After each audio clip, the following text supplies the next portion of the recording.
mouth is a volcano. It's a very evocative visual illustration.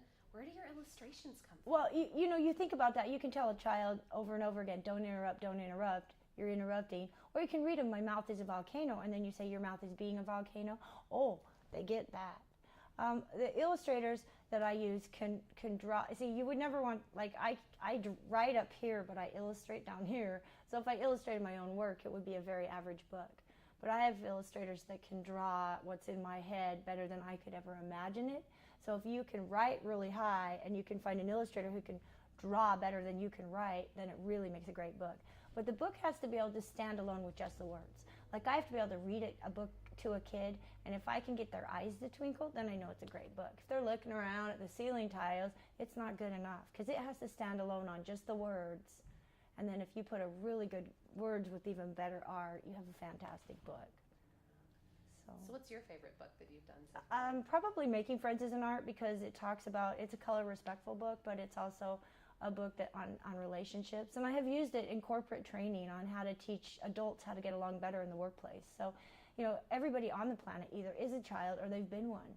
So if you write a really cool kids book, it applies to everybody who reads it. So, it's a great way to teach grown-ups how to be nice and better and smarter and safer. And we're not supposed to know all the answers as parents. That's why we have Google. We can Google a problem, but oftentimes we have very limited time, and we want to make the most out of the time that we do have with our children. So if we're going to read them a book, why not read them a book that of course will entertain them and make them love to read and make them love books, but second, will have a message that they can carry with them and become a better person.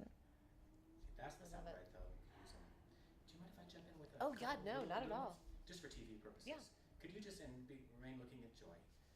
Just describe a little bit what you did with the kids when I was shooting you upstairs. Tell us about, so I can match some of that with this, and we can make a little thing for the school.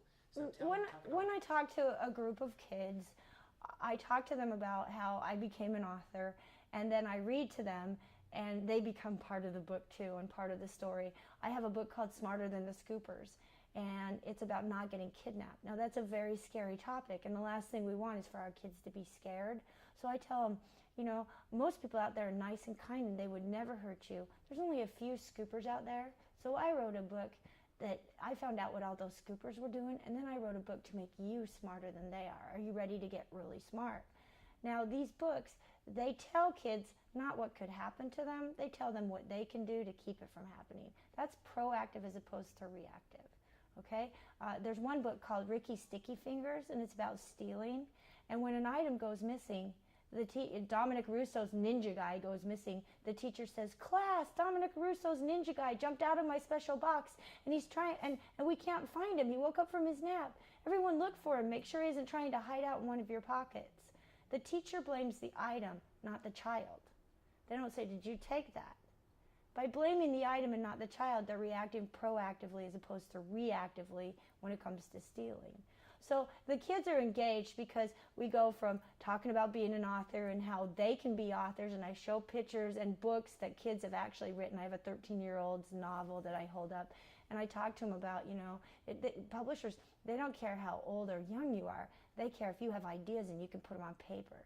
And I talk about being the fuzzy caterpillar versus the beautiful butterfly. You don't want to write your name on a fuzzy caterpillar. It's your name.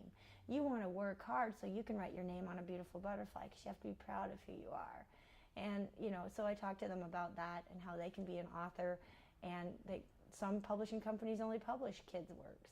So they walk out of there not only with a few social skills that make them feel better about themselves and give them some skills, but they also walk out of there thinking, well, she can do this, I can do it too. So what do you think of the Cloverleaf School so far? It's a baby school, just getting started, but what was your impression? I walked in here and I just thought, this is just amazing. And then when I found out the visual of the Cloverleaf, how, everybody gets off on their own road, and these are the kids that just don't fit, because the problem is our school systems are designed to teach what kids can't do as opposed to what they can do. I mean, they're teaching to the masses, and the teachers focus on, what the kid can't do, and they go from there. This whole volume, this whole school, you walk in and it's what we can do all over the place. And it's very intensive, it's very you know, the teachers are right with the kids, and there's very little room for a child not to grow here, because all the ingredients are here for a child to do what they can do as opposed to what they can't do. And the teachers don't focus on what they can't do. They don't focus on disability, they focus on their ability. So it's a proactive school as opposed to a reactive school, which fits me. So I'm all excited about it because, you know, I just, you know, amazing what you're doing. Just amazing.